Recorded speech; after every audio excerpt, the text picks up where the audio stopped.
In December 1964, Brian Wilson boarded a plane, and something inside him broke completely. He told his band he was done. No more touring, no more performing, no more anything. His bandmates thought it was the end. It wasn't. It was the moment that changed the history of popular music forever. If everybody had an ocean across the USA, then... Let's begin. 1. Origin. The year is 1942.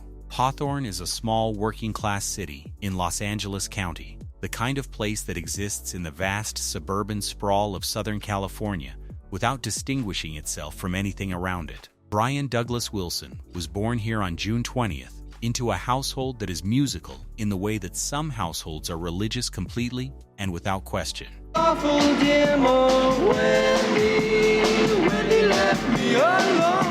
His father, Murray Wilson, is an aspiring songwriter who never quite makes it himself, but recognizes immediately that his eldest son has something he never had, an ear that is not just good, but genuinely extraordinary. Brian is hearing harmonies in everyday sounds before he has the vocabulary to describe what he is doing. He absorbs music the way other children absorb language, naturally and without effort, storing it somewhere inside him and retrieving it in forms that surprise everyone around him. Wish they all could be Californian.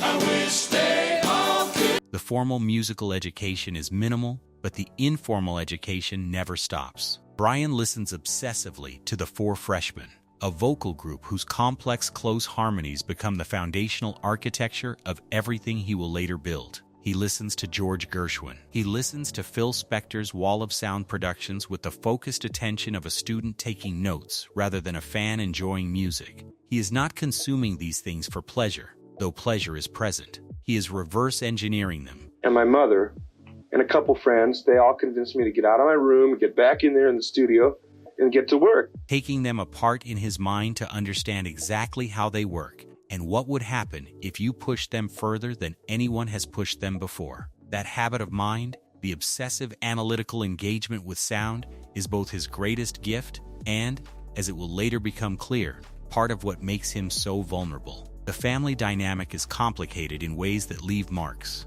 Murray Wilson is a difficult man, controlling, emotionally volatile, prone to outbursts that the boys in the household learn to navigate carefully. Brian in particular carries the weight of a father who is simultaneously his biggest supporter and a source of genuine psychological damage. The encouragement and the cruelty arrive from the same direction and at unpredictable intervals, producing in Brian a deep need for approval that will define his relationship with his own music for the rest of his life. He needs people to tell him it is good. He needs it with an intensity that goes beyond normal artistic insecurity. The Beach Boys formed in 1961 with Brian, his brothers Dennis and Carl, their cousin Mike Love, and neighbor Al Jardine. Surfin' is recorded and released almost on a whim and becomes a regional hit that nobody is more surprised by than the people who made it. Brian is 19 years old. The machinery is starting to move, and it will not slow down for a long time.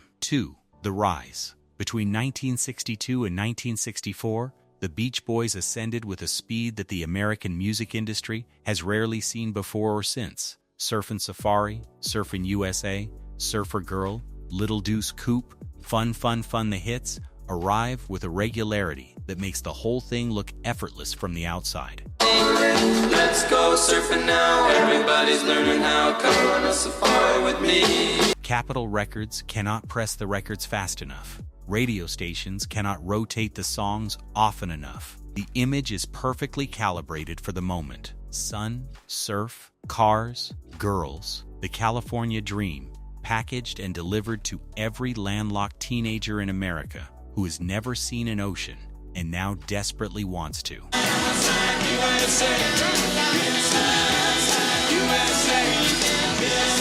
The band becomes the sound of a specific American optimism, a feeling that youth and summer and freedom are not just experiences, but a permanent condition available to anyone who wants them badly enough. What the image conceals is the reality of how the music is actually being made. Brian Wilson is writing, arranging, and producing virtually everything. The conversation turns to while simultaneously performing and touring with the band. The workload is staggering by any reasonable measure. Capitol Records, understanding that they have something commercially extraordinary on their hands, pushes for product with a relentlessness that treats the creative process as a manufacturing operation rather than an artistic one. Albums arrive multiple times a year. Singles follow singles. The touring schedule is punishing, city after city, show after show, with minimal recovery time between legs. For the other members of the band, this is exhausting but manageable. For Brian, whose relationship with his own nervous system is more complicated than anyone fully understands at the time, it is something closer to unsustainable. The arrival of the Beatles in America in February 1964 changes everything internally, even as the external success continues. Brian hears "I Want to Hold Your Hand" and feels something that he will later describe as both inspiration and terror. I think you'll understand when I say that. Here is a band operating at a level of sophistication that the Beach Boys have not yet reached, arriving with the cultural momentum of a phenomenon rather than a career. Brian's response is not to retreat, but to accelerate. He begins pushing his own writing and production into territory. If you are finding Brian Wilson's story as extraordinary as we do, hit like and subscribe to the channel so you never miss another deep dive into the moments that shaped rock history. We read every comment. Tell us what you know about Brian Wilson below. Let's continue. 3. The night. The flight departed Houston on December 23, 1964. The Beach Boys are in the middle of yet another touring leg, moving between cities with the mechanical efficiency of a band that has been on the road long enough that airports and hotel lobbies have become more familiar than home. Brian Wilson takes his seat and the plane begins to move, and something happens that he will spend years trying to describe accurately and never quite manage to. It is not a single feeling, but a convergence of everything that has been accumulating: the exhaustion, the pressure, the creative frustration, the psychological weight of a childhood that left him less equipped for this particular life than he appeared from the outside. It arrives all at once, and it is completely overwhelming. He begins to cry, not quietly, not in the controlled way that a person cries when they are trying to maintain composure in a public space, but with the full physical force of someone whose defenses have simply stopped functioning. Brian tells them he is done. The words are clear, even through the tears. He is not getting on another plane after this one. He is not going back on the road. He is not performing live anymore. The touring, the schedules, the relentless forward motion of a machine that has not paused since 1961, all of it is over for him as of this flight. What Brian is experiencing on that plane is the beginning of a psychological crisis that has been building for years and will continue for years after. The diagnosis of what is actually happening neurologically and psychologically will not come until decades later. What is clear in the moment is that Brian Wilson has reached a point where the life he has been living is no longer livable in its current form. Something has to change fundamentally, or something much worse is coming. In that sense, as traumatic as the breakdown is for everyone present, it is also a kind of survival mechanism. His mind refusing to continue on a path that his body already knows is leading somewhere genuinely dangerous. 4. The aftermath. The decision that follows the Houston breakdown is one of the most consequential in the history of popular music, though nobody involved could have known that at the time. Brian Wilson stops touring. A replacement is found, Glenn Campbell initially, then Bruce Johnston permanently, to fill his performance role, while the band continues on the road. When you're hot, you're hot.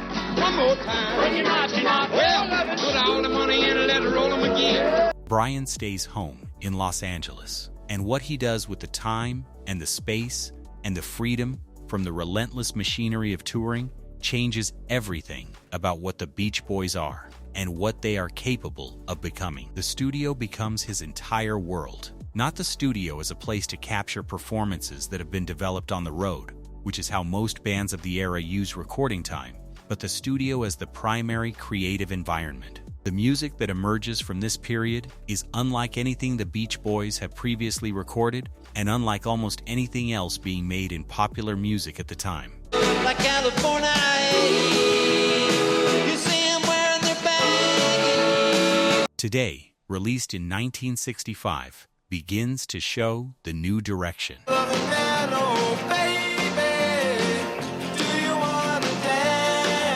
The Four Seasons pastiche of the early albums is gone entirely. In its place is something more personal, more interior, more emotionally serious. Then came Pet Sounds in 1966, recorded over months of obsessive studio work that Brian approaches with a total creative commitment that excludes almost everything else from his life. Pet Sounds is the direct product of the space that the Houston Breakdown created.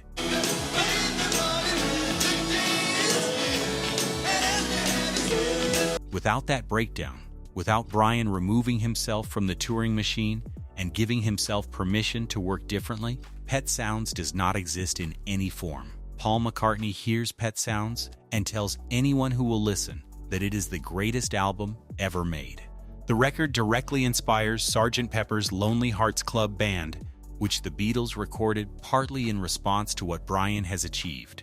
5. Legacy, the story of Brian Wilson after Pet Sounds, is not a comfortable one, and it would be dishonest to present it as a simple triumph. The Smile album, conceived as the follow-up to Pet Sounds and intended to be the most ambitious recording in the history of popular music, collapses in 1967 under the weight of Brian's deteriorating mental health, the skepticism of his bandmates, and a creative vision that has outrun everyone around him, including, at moments, himself. The tapes are shelved. The project is abandoned. Brian retreats from the studio and eventually from the world, spending extended periods in his bedroom in a state that the people around him struggle to describe accurately because the language and the clinical understanding simply don't exist yet for what he is experiencing.